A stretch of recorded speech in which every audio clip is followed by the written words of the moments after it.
the bell icon on YouTube and don't miss another update. Russia Ukraine யுத்தத்துல villain யாரு அப்படின்னு கேட்டா உக்ரைனோட ராணுவ திட்டமிடல் தான். அந்த திட்டமிடல் உக்ரைன் ராணுவம் போட்டிருக்கலாம், இல்ல ஜெலன்ஸ்கியோட மண்டையில இருந்தே வந்திருக்கலாம், இல்ல அமெரிக்கா கொடுத்துருக்கலாம். அந்த திட்டமிடல் பண்ற பையதான் உண்மையான வில்லன். காரணம் என்ன அப்படின்னா, உக்ரைனோட பல பகுதிகளும் இல்லை, ஏறக்குறைய இல்லைங்கிறத கன்ஃபார்மே ஆயிப்போச்சு. எந்த சின்ன பிள்ளைய ஊருக்குள்ள கூப்பிட்டு கேட்டாலும் சொல்ல போகுது, ஆமா அதெல்லாம் ரஷ்யா எடுத்துட்டு போயிடுச்சு அப்படின்னு. அப்படி இருக்கும்போது அந்த பகுதிகளை மீட்கிறக்கே ஆயுதங்கள் இல்லை. சரி, மேலும் ரஷ்யா முன்னேறாம இருக்கிறக்கும் ஆயுதங்கள் இல்லை. இதை சொல்றது நம்ம கிடையாது, ஜெலன்ஸ்கி தான் தினமும் போட்டு ஆத்துன்னு ஆத்துறாரு. அப்படி இருக்கும்போது பெரிய அளவுல யூனிட்டுகளை தயார்படுத்தி பெல்கிராட் பகுதியை போய் தாக்கிட்டு இருக்காங்க. இது முழுக்க முழுக்க எதுக்கு அப்படின்னா, ரஷ்யால அந்த ஓட்டு போடக்கூடிய அந்த நாட்கள்ல ஆரம்பிச்சு இப்ப வரையும் தாக்கிக்கிட்டே இருக்காங்க. இதனால ஓட்டிங் பேட்டர்ன் மாறப்போதா அப்படின்னு கேட்டா, ஓட்டிங் பேட்டர்ன்லாம் ஒன்றும் மாறல. சொல்லப்போனா 88% அங்க சும்மா கும்முன்னு போய் எல்லா வேலையும் பண்ண ஆரம்பிச்சிட்டாங்க ரஷ்யால. நிலைமை இப்படி இருக்கு. இப்ப இந்த பெல்கிராட் தாக்குதல்ல உக்ரைன் சாதிச்சது என்ன அப்படின்னு கேட்டா, பெல்கிராட்ல தாக்குதல் நடத்துது, அதனால மற்ற பகுதிகளில் ரஷ்ய ராணுவம் தாக்குதலை குறைச்சிட்டு ஃபோர்ஸை இந்த பக்கம் டிப்ளாய் பண்ணுதான்னு கேட்டா அதுவும் கிடையாது.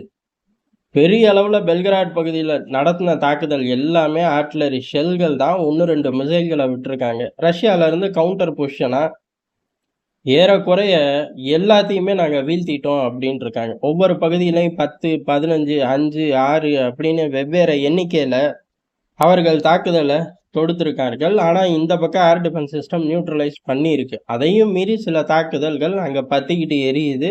அதனால அங்கே உள்ள மக்கள்கள் எல்லாரையுமே ஏறக்குறைய சேஃப் ஜோனுக்கு கொண்டு போகிறோம் அப்படின்னு பெல்கிராட் கவர்னரை அறிவிச்சிட்டார். இது எல்லாம் கடந்த வாக்குப்பதிவுல இருந்து இப்போ வரை நடந்து முடிஞ்சுக்கிட்டு இருக்கு. இனிமேல் தாக்குதலோட வீரியத்தை உக்ரைனால கூட்ட முடியுமா அப்படின்னு கேட்டால், ஆயுத பற்றாக்குறையில் சிக்கி தவிக்கிற உக்ரைனு பெல்கிராட் பகுதியை மட்டும் ஃபோக்கஸ் பண்ணி எவ்வளவு செலவு பண்ண முடியும்னு தெரில. ஆனால் ஏற்கனவே நடந்த தாக்குதல்லையே 10க்கு 9 ரஷ்யாவால் தடுக்கப்பட்டிருக்கு. 1 தான் உள்ளே போய் விழுந்திருக்கு. இந்த லட்சணத்தில் மேற்கொண்டு எவ்வளவு செய்ய முடியும்னு தெரில. இந்த 1 வராமல் எங்களால் நடவடிக்கை எடுக்க முடியும் அப்படின்னு சொல்லி பெல்கிராட் கவர்னரும் அறிவிச்சிட்டார். இது முடிஞ்ச கையோட ரஷ்யா அடுத்த திட்டத்தை சொல்லுது. என்ன அப்படின்னா, இந்த மாதிரி ரஷ்ய எல்லைகளை பாதுகாக்க வேண்டிய கட்டாயம் வந்துருச்சு. ஏன் அப்படின்னா, ஏதோ ஒரு மூலையில் உட்காந்துட்டு திடீர்னு தாக்குதல் நடத்த, அதை போய் நாங்கள் குறுக்க நின்று மறிக்க, இந்த வேலையெல்லாம் ரஷ்யாவுக்கு சூட் ஆகாது. அதனால ரஷ்யா ரொம்ப தெளிவாக ரஷ்ய எல்லைகளுக்கு அடுத்து ஒரு பஃபர் ஜோனை கிரியேட் பண்ண போகிறோம் அப்படின்ட்டாங்க. இப்போ ஏறக்குறைய பல பிராந்தியங்களை பிடிக்க போகிறாங்க. அந்த பிராந்தியங்களும் ரஷ்யாவோட நிலப்பரப்பு தான். அதுலேருந்து ஒரு பஃபர் ஜோன் அப்படின்னா உக்ரைனோட ஏகப்பட்ட நிலப்பரப்புகள் போகுது.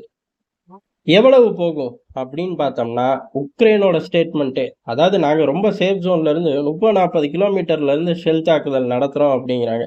அப்போ இவர்கள் 100 கிலோமீட்டர்ல இருந்து 500 கிலோமீட்டர் வரை பஃபர் ஜோனாக கேட்பார்கள் அப்படிங்கிறது ரொம்ப தெளிவாக தெரிஞ்சு போச்சு. உக்ரைனோட பெல்கிராட் தாக்குதல் உக்ரைனுக்கு 5 காசு மைலேஜை தேடி தரல. நேர்மாறா உக்ரைன் இதுவரையும் உக்ரைனுக்கு அவரோட பிராந்தியங்களை ரஷ்யா பிடிச்சிருச்சு அப்படின்னு சண்டை போட்டுக்கிட்டு இருந்துச்சு. இப்போ அந்த பிராந்தியங்களில் ரஷ்யா சேஃபாக உட்கார போகுதுன்னு தெரிஞ்சு போகுது. உட்கார்ந்துக்கிட்டு அங்கேருந்து ஒரு பஃபர் ஜோனை கிரியேட் பண்ண போகிறார்கள். பஃபர் ஜோனை கிரியேட் பண்ணுறான், பஃபர் ஜோனை கிரியேட் பண்ணக்கூடாது, பஃபர் ஜோனை மீட்க போகிறேன் அப்படின்னு சொல்லி பைத்தியம் பிடிச்ச மாதிரி ஜெலன்ஸ்கி ஸ்டேட்மெண்ட் விட வேண்டியதா.